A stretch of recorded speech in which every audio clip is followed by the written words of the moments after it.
সকাল সকাল চা দিয়ে শুরু করলাম আজকের ব্লগটি। তো অনেক সময় হয় কি, বিস্কুটের প্যাকেট খুললে সব বিস্কুটই যে গোটা থাকে তা না, কিছু বিস্কুট ভেঙেও যায়। তো আজকে ভাঙা বিস্কুটের টুকরোগুলো নিয়ে কিন্তু আমি চা খেতে বসেছি। হ্যাঁ, এবং চা মুড়ি বিস্কুট একসাথে সব খেয়ে। হাই বন্ধুরা, কেমন আছো তোমরা সকলে? আশা করি তোমরা সকলেই খুব ভালো আছো, আর আমিও ভীষণ ভালো আছি। মধুরাজুস ব্লগে তোমাদের আরও একবার ওয়েলকাম আমার নতুন ভিডিওতে। তো দেখো, সেই 6টার সময় ঘুম থেকে উঠে পড়েছি। উঠে সমস্ত বাসি কাজকর্ম কমপ্লিট হয়ে গেছে, আর তারপর চা করেও খেয়ে নিয়েছি। তো এখন টিফিন বানাবো। তো কি টিফিন বানাবো, দুপুরে রান্নাবান্না কি হবে, সারাদিনের কাজকর্ম তোমাদের সাথে শেয়ার করব। তো ভিডিওটি স্কিপ না করে লাস্ট অবধি দেখো, আশা করি তোমাদের ভালো লাগবে। তো চলো, সঙ্গে থাকো। তো আজকে সকালে টিফিন করেছিলাম চাউমিন, গাজর, আলু, ডিম, পেঁয়াজ, লঙ্কা, টমেটো সব দিয়ে আমি চাউমিন করেছিলাম। তো চাউমিন হয়তো অনেকেই পছন্দ করে, অনেকের মতন আমরা দুজনেও কিন্তু চাউমিন খেতে খুব পছন্দ করি। তার জন্য আমি মাঝে মাঝে সকালের টিফিনে চাউমিন করে থাকি। তো দেখো, আমার চাউমিন করা কমপ্লিট হয়ে গেছে, আর শশা কুচি সস দিয়ে ভালো করে সাজিয়ে নিয়ে এখন কিন্তু খেতে বসে যাব। তারপর খাওয়া দাওয়া কমপ্লিট করে নিয়ে তো বাসন বেরোবে অনেক, প্রতিদিনই বেরোয়। তো সেইগুলো মেজে নিয়ে ভালোভাবে রান্নাটা করে নিব, দুপুরে রান্না। আর আজকে কিন্তু বাজারে যাব না, আজকে ঘরে অনেক সবজি আছে।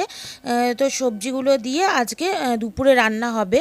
তো আজকে দুপুরে রান্না করব লাউ ঘন্ট, সজনে দিয়ে সর্ষে বাটা দিয়ে চচ্চড়ি, আর হলো আমার গাছের কুমড়ো পাতা বাটা করব।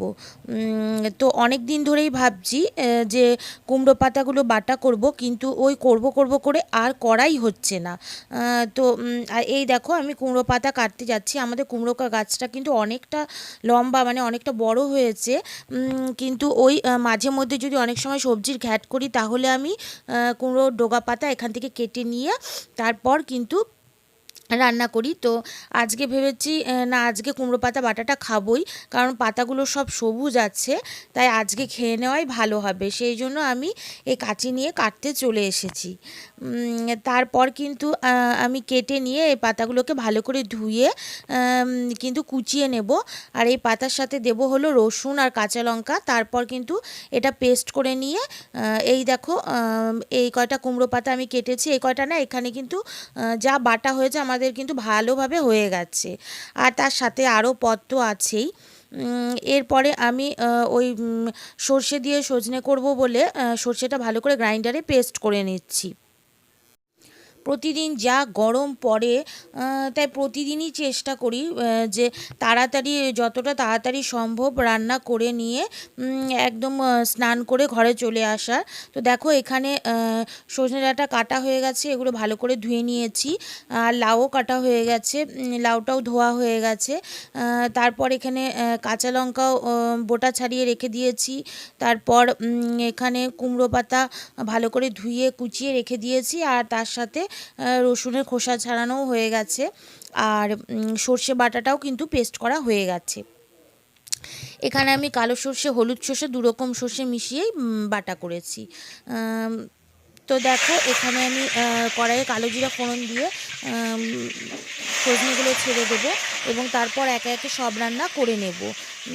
এইবার তো আমার বর বলছিল যে খুব গরম লাগছে, তো লস্যি বানাবো। তো দেখো, ও হাঁড়িতে টক দই ছিল আমাদের ঘরে, তো টক দই দিয়ে কিন্তু লস্যি বানিয়ে নিচ্ছে। আর লস্যিটা খেতে কিন্তু খুব ভালোই হয়েছিল।